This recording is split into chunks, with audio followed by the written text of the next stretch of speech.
కూటమి ప్రభుత్వం ఎన్నికల హామీల్లో భాగంగా సూపర్ 6 అయితే ఏవైతే హామీలు ఇచ్చామో అన్ని హామీలు కూడా నెరవేరుస్తూ ముందుకెళ్తా ఉన్నాం.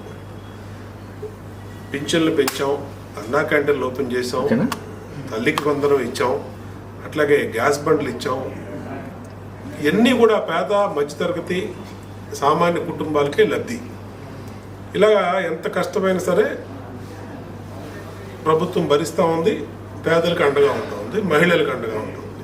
దాంట్లో శ్రీశక్తి ఏదైతే మహిళలకు ఉచిత బస్సు అనేది పెట్టామో అది ఆగస్టు 15 తారీఖున పెట్టినప్పటి నుంచి ఇప్పటికీ 4 కోట్ల పైచిలకు మహిళలు వాడుకున్నారు, అందరూ కూడా వెళ్తూ ఉన్నారు. కానీ దానివల్ల మా ఆటో సోదరులకి ఇబ్బంది వచ్చింది.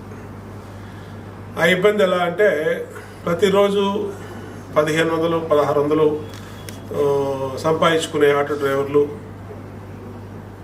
ఎండనక వాననక తిరిగి మరి నెలకి రోజుకి 1200 1000 రూపాయలు ఇంటికి తీసుకెళ్ళి ఉండే పరిస్థితి నుంచి ఇవాళ 500 రూపాయలకి సంపాదించుకునే పరిస్థితికి వచ్చేసారు. అది కొంచెం కష్టం. దానికే ఇవాళ ప్రభుత్వం ఆలోచించేసింది. ఇవాళ 15,000 రూపాయలు ఆర్థిక సమస్యలు ఉన్నా ఇవాళ ఆటో సోదరులందరికీ కూడా 15,000 రూపాయలు నమోదు చేసుకున్న అందరికీ కూడా రేపు 4వ తారీఖు నాడు బ్యాంక్ ఖాతాలో వేస్తున్నాం. అయినా చాలదు, ఖచ్చితంగా ఇంకా చేయాలి, చేస్తాం. మేము ఎన్నికల దాంట్లో పెట్టాం, సంక్షేమ బోర్డు ఒకటి పెట్టాం, దాన్ని కూడా అమలు చేస్తాం. అట్లాగే జీవో 21 రద్దు చేస్తామని చెప్పాం.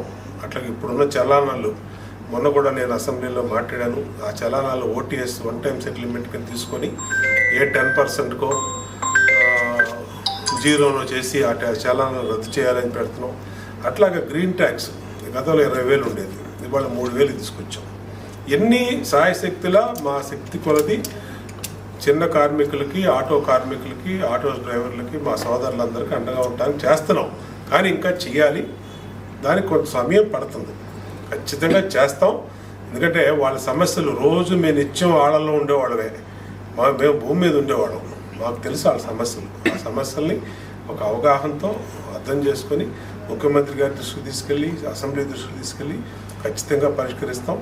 ఈరోజు సిపిఐ జిల్లా అధ్యక్షులు శంకర్ గారు, అలాగే మన కార్మిక సోదరులు ఆటో వచ్చారు, వాళ్ళందరికీ మాటిస్తూ ఉన్నాం. ఏదైతే మీ సమస్యలు ఉన్నాయో సానుకూలంగా ఈ ప్రభుత్వం స్పందిస్తుంది. కొంత ఆలస్యమైనా సరే మీకు అన్ని రకాలుగా అండగా ఉంటాం. ఈ 15,000 రూపాయలు ఎంతమందికి పడినాయో తీసుకోండి. పడనోళ్ళు ఎవరిని వస్తే మళ్ళీ వాళ్ళకు కూడా నేను దగ్గరుండి ఏర్పాటు చేపిస్తామని తెలియజేస్తూ మా ఆటో వర్కర్లందరికీ కూడా విజయదశమి శుభాకాంక్షలు తెలియజేస్తాను.